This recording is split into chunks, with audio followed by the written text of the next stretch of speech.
It's a completely normal day on September 13th, 2005, when the player logs into World of Warcraft. He spawns in Ironforge, one of the biggest cities in the game.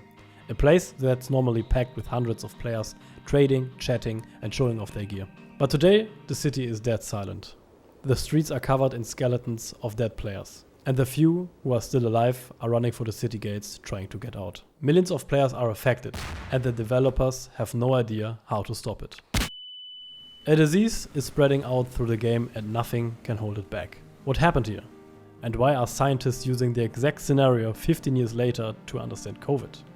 For everyone who's never played World of Warcraft, here's a quick rundown. World of Warcraft was developed by the studio Blizzard Entertainment and came out in 2004. By 2005, it already had around 4 million players worldwide. At that point, it was the biggest online role-playing game in the world. Everyone belongs to one of two factions, the Aliens or the Horde, the two rival sides, each with their own races and their own cities. The capital cities were the central meeting points, always packed with people. You create your own little character and pick from different classes, like warrior, mage, priest and so on. Every class plays differently and has its own abilities. Some fight with a sword, some with magic, and some can even heal. With that character, you get to explore the fantasy world of Azeroth. When you start out, you begin at level 1, and by doing quests, killing monsters and finishing tasks, you can level up to level 60, which was the max level at that point. The higher your level, the more HP you have, so more health, and the more damage you can take before you go down. Besides all this, there's one more thing. Raids.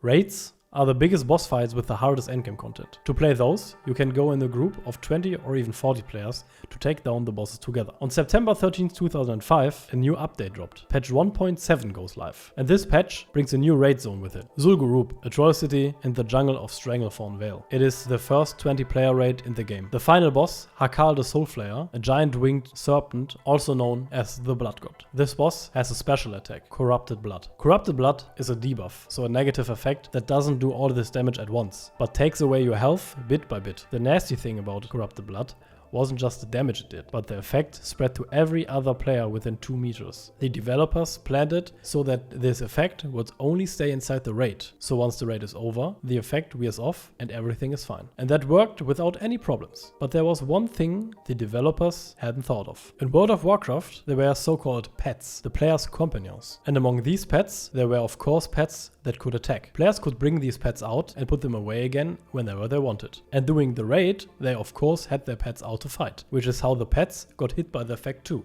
Now if a player put his pet away while he was infected, the debuff got saved on that pet. So if a player teleported into a city after the raid and brought his pet back out, the pet was of course still infected, and the disease could spread to every player within 2 meters.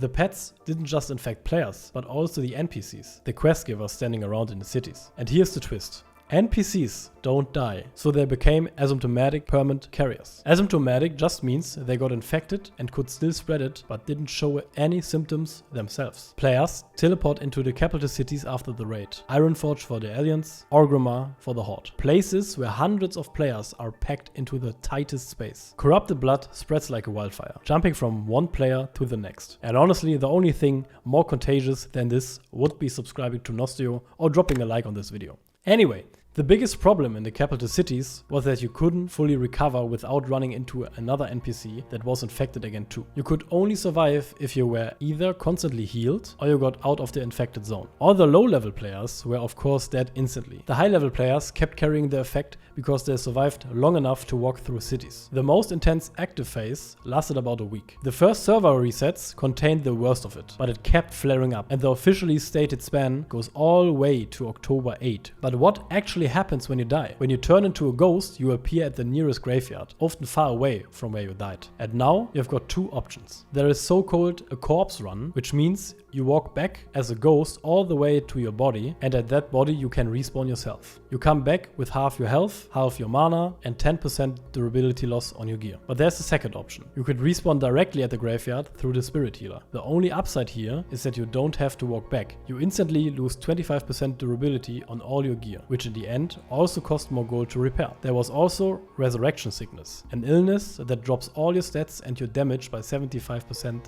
in that moment. Back then this lasted full 10 minutes. With the plague, this meant that no matter how you came back, the city was still infected. The fascinating thing about all of this was that the players behaved like real people in a real pandemic. The healers, aka the heroes of the story, ran into the infected cities with their healing abilities to help, just like nurses and doctors. Then there were people who fled and left entire cities behind, pulling back into empty areas out in the wilderness. Some of the players even infected themselves on purpose and then teleported into crowded areas to do maximum damage. Some just ignored the danger and kept walking into the cities anyway. And some were so annoyed by the disease that they just locked off and waited until the whole thing was over. Blizzard's first attempts were supposed to go through the Game Masters. A Game Master is a Blizzard employee who can step into the game kind of like a supervisor or support agent with special rights, who can teleport players, heal them or fix problems. But only going through the Game Masters was hopeless. There were just far too many infected players. On September 17th,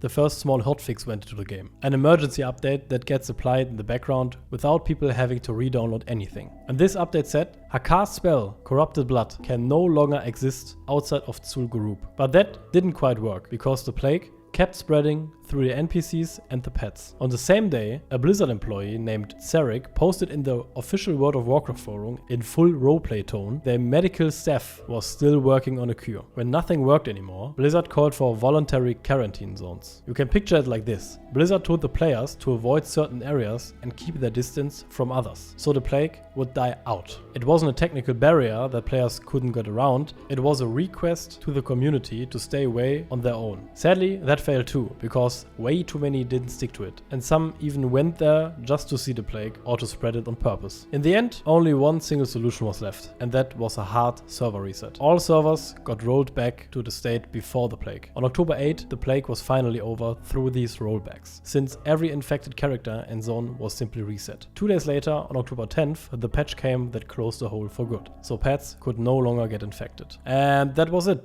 Or at least it was for almost 20 years, because at the end of 2024, the plague actually showed up one more time in Season of Discovery, an experimental special version of World of Warcraft Classic. This time, it didn't come from Zul'Gurub, but from a new boss, the avatar of Hakar in the Sunken Temple. This new boss had a spell with the name Corrupted Blood, but not exactly the same spell, just the same name. In the background, it had a different ID, which means it wasn't the same spell as back in 2005. So the hotfix that contained the plague back then was never applied to this new one. This whole incident wasn't just interesting to listen to, it actually caught the attention of real epidemiologists. Dr. Nina Pfefferman and Dr. Eric Lofgren heard about the case and published a study in 2007, The Untapped Potential of Virtual Game Worlds That Shed Light on the Real-World Epidemics. The core point was, mathematical models can't predict how people actually behave. In World of Warcraft, real people made real decisions with panic, selfishness and willingness to help. And that was incredibly valuable for pandemic research. Rand Balliser also described the parallels to SARS and the bird flu back in 2007. The CDC, so the US Disease Control Agency, supposedly even showed interest and asked for data, but Blizzard couldn't help there because it was just a bug and there was no cleanly recorded data on it. When COVID breaks out in 2020, that same Rand Balliser has meanwhile become the chairman of Israel's National COVID Expert Panel and an advisor to the government and the Prime Minister. So the researcher who wrote about the plague in the video game back in 2007 was sitting right at the top of the whole country's real pandemic response 15 years later. Pfefferman and Lofgren are still active epidemiologists to this day too, and Pfefferman even runs a government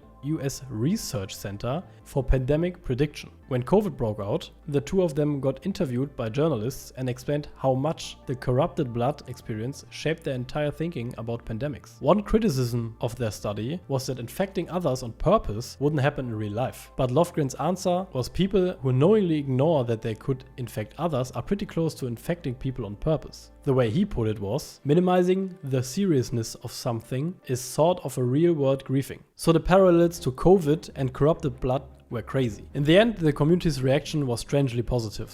People found it fascinating. Blizzard even picked up the concept on purpose later on. In 2008, so right before the release of the Wrath of the Lich King expansion, there was a planned plague event called the Zombie Invasion, where players could turn themselves into zombies on purpose and infect others. So what was just a big bug in 2005 turned into a real tool for pandemic research and helped us understand one of the biggest crises of our time a little better.